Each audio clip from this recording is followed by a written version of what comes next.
Once we became profitable and the business was like this, I was working a ton of hours.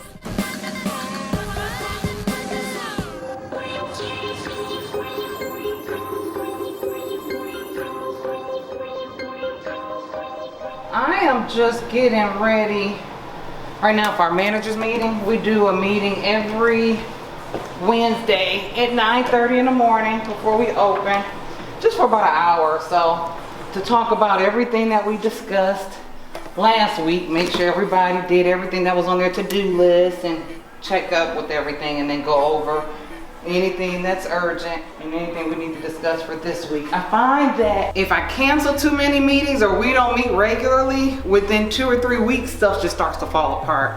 So the good thing is if I can't meet with them, my manager, Mary, still makes sure that she meets with all the managers. And usually when I come in, my goal is to see what's going on and what's wrong with the building. So a lot of times I have to do a walkthrough to see what's missing, what's wrong, and make sure I go over it at the meeting. So like if something's wrong with the inventory shelves, the bag bar, if they haven't put up stuff, if the spot just doesn't look like it should look, I'm usually going over all that at the meeting. I will forget, so through the week I just keep a list and I'll just keep writing and coming up with more things to discuss at the meeting, because if I do it all at the last minute, I'm gonna miss something important that I need to talk to them about. Pretty much been a good week, so everything is just recapping on everything we went over. So it should be a quick and easy meeting. So yeah, I got my main manager, Mary. She's the main spot manager, and then we have 2 assistant managers. So for this meeting, they'll all be here, and then Sharice comes as well. So yeah, it's 3. I always like to have extra staff. And I always like to train more than one person to do a job, because if somebody gets sick, they call off, anything happens, somebody else is able to jump in and be able to help. Some people are like, why do you got 2 assistant managers? Somebody is ready to take over, or somebody is ready to move on up to the next position.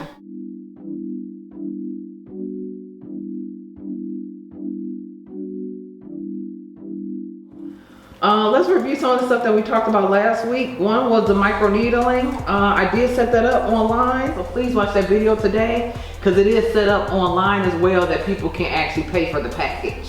So you know how microneedling is what, $250, and they can do 6 treatments for $900. That's a savings of $100 per treatment. So you know how you guys will say, hey, can we do something special for this person? Can we do that for this? It'll just pretty much be your language now to let somebody know, look, it is $250, but we have this deal going on. It's not gonna last long.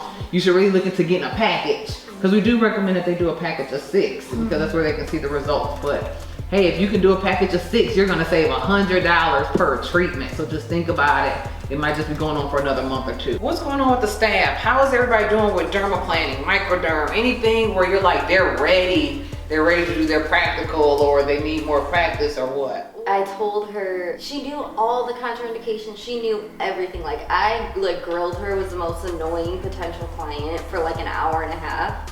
And she answered everything correctly, she seemed confident. Okay, I didn't know y'all had went over that. Yeah. Whenever you have a few breakouts, if it's 1 or 2, you can get it, because I can go over those spots. But if it's breakouts all over the place, all I'm doing is spreading the bacteria, and it's making it worse. Clients don't know that. They just hear, ooh, microderm, right. You know? And just even explaining it to them that way too. Like they're supposed to. Yeah.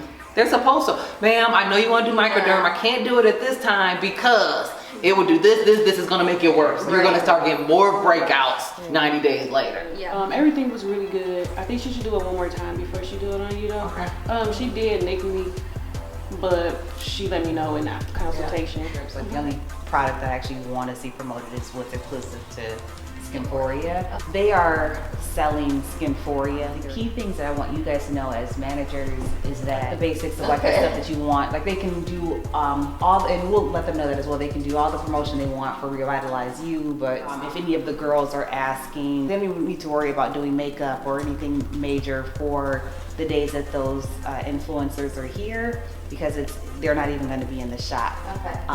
They may not even have their name mentioned. Like it literally is just about selling the service that Skinphorea is offering.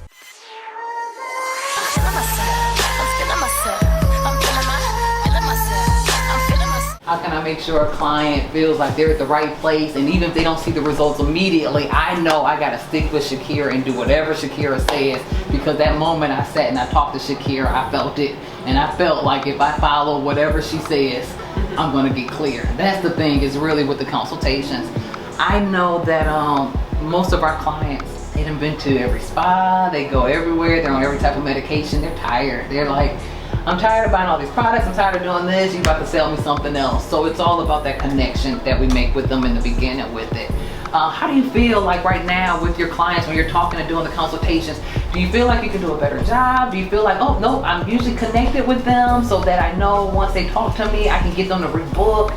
Is there something that you feel like you need to work on with that? How are y'all feeling when y'all do your consultations? I feel pretty good. Okay. Actually, yeah, I feel pretty good. Okay. I'm just really big on letting people know, like, I can clear Yep. you. But it just depends on, are you going to do like your part? So I think that's the biggest thing, that giving people that confidence and that trust that, like, I know what I'm doing. Yeah. I'm going to do this for you, but it just depends on, are you going to be like consistent on your end? Exactly, making them accountable for it. Yeah. Try not to have your iPad there and just skim through everything very quickly. You know, if I was to pour my heart out to you and I'm telling you about these breakouts and this, they're already like, oh, here go another place. I'm probably not gonna see the results.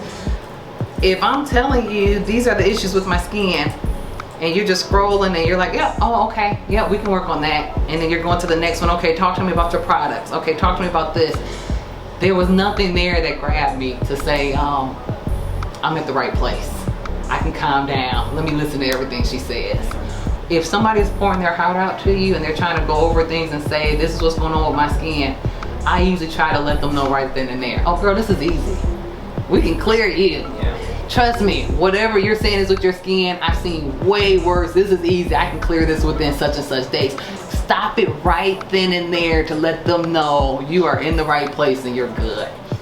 It's like just breakouts now, you know, and she has pigmentation, but... Question, I gotta look at the notes.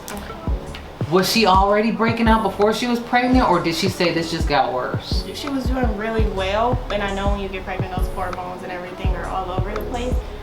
So now it's like it's jumping back to where we started from, like that. Do we know why it's coming back? So like you said, someone with the hormones, But could it be her prenatal vitamins? Prenatal vitamins. It is very hard to clear somebody with the prenatal vitamins because of the biotin and the iodine and all. You guys look at the photos, what are y'all noticing? Are we seeing more non-inflamed, more inflamed, combination? What do y'all see? More non-inflamed. I mean, what do we do? Clear the inflamed first. So we work on clearing the inflamed first, and then we clear the non-inflamed. The non-inflamed is gonna be a beast to clear. So that's not somebody that will clear within 90 days. It's gonna be a little longer.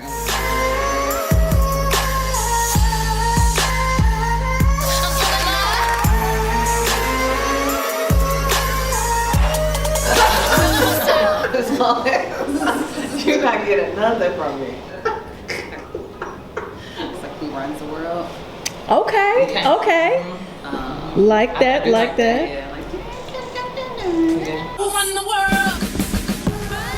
I want you guys to then look at what are the 4 or 5 things that we would classify our services into. Once we come up with this list, you're going to be able to take any esthetician over any time frame and figure out what they sold. I would still do it separate. And then, because then we also just added on a complimentary upgrade, which is all the free add-ons. Well, you're going to have 200 different services that I'm going to have you categorize. So you have to tell me what categories they are. And then you guys will have the homework of taking these services and throwing it into one of these. And then on the product side, are there any subcategories for products that we need to be cognizant of? Now if you're spending money on marketing, we have to start doing some analytics behind return on investment on marketing and see if we can start seeing trends. And I often recommend that clients take these data points to the company that they're working with. As you start seeing the trends, then you can take these results to your PR firm and say, spend more money in this place because this is what's working and this is what's not working. So we said we wanted to, push stuff on our website and do more kits and do more things that people can purchase, not just acne skincare, you know, so we're working on that with retail. Just more retail, even if it's not like Skinphorea focused, just stuff that, you know, major retailers can wholesale to us, or, you know, how we end up flexing the numbers, but essentially just something that we can start selling online, so then there is no employee cost, or if there is, it's just one person packaging opposed to 6 different people trying to sell the same thing. Gotcha. Yeah, and then we also knew we could only do so much with Rural Oak with no marketing. We Right. haven't spent money on marketing, so this is the first year, as a matter of fact, it just started in December, where we're back in paying for PR and pushing more for marketing. So now we're doing more for social media, more videos. We just set up an influencer program. We are now doing a corporate program. So we have somebody who's going to do the packages and reach out to different companies to come up with corporate packages for people for the next 6 months. So we're just gonna see how that goes, and if we get some type of return on that. We know it won't be immediate. It'll trickle down, but Who run the world? Girls.